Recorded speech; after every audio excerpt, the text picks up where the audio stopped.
नमस्कार दोस्तों। बंगाल की जंग, वोटिंग खत्म, एग्जिट पोल सामने, लेकिन असली खेल अब शुरू होता है उस बाजार में जहां आंकड़े नहीं भाव बोलते हैं।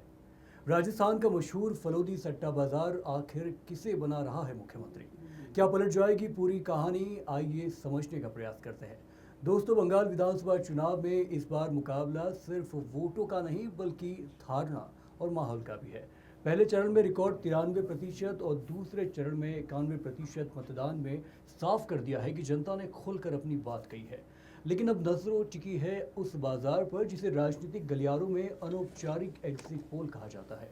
फलोदी सट्टा बाजार। सालों से ये बाजार चुनावी नतीजों को लेकर अपने सटीक अनुमान के लिए चर्चा में रहा है और इस बार भी इसके आंकड़ों ने हलचल मचा दी है। दोस्तों, शुरुआत में जहां टीएमसी को बढ़त दी जा रही थी, वहीं दूसरे चरण की वोटिंग के बाद तस्वीर बदलती नजर आ रही है। बाजार के हिसाब से बीजेपी अब 150 से 192 सीटों तक पहुंचती दिख रही है, जबकि ममता बनर्जी की पार्टी टीएमसी 137 से 140 सीटों के आसपास सिमटती नजर आ रही है। यानी मुकाबला काटेगा जरूर है, लेकिन झुकाव बीजेपी की तरफ दिखाया जा रहा है। सबसे दिलचस्प संकेत भवानीपुर सीट से मिल रहा है, जहां ममता बनर्जी के भाव पहले से 25 से या फिर 20 पैसे थे, अब बढ़कर 50 पैसे तक पहुंच गए हैं।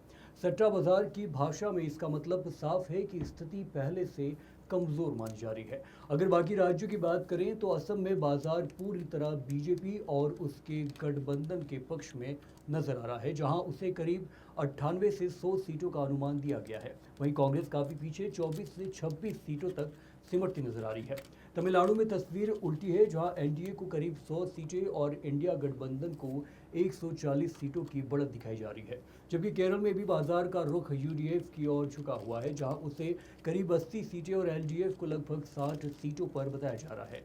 हालांकि ये सब आंकड़े किसी आधिकारिक एजेंसी के नहीं है, लेकिन राजनीति में इनका असर जरूर होता है, क्योंकि ये जनता के मूड का एक अलग तरह का संकेत देते हैं।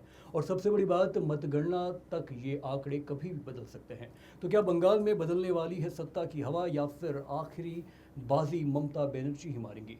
सट्टा बाजार ने तो इशारा कर दिया है कि अब फैसला होगा ईवीएम से। बने रहिए, क्योंकि असली रिजल्ट की तय करेगा कौन बनेगा बंगाल का बॉस। नमस्कार।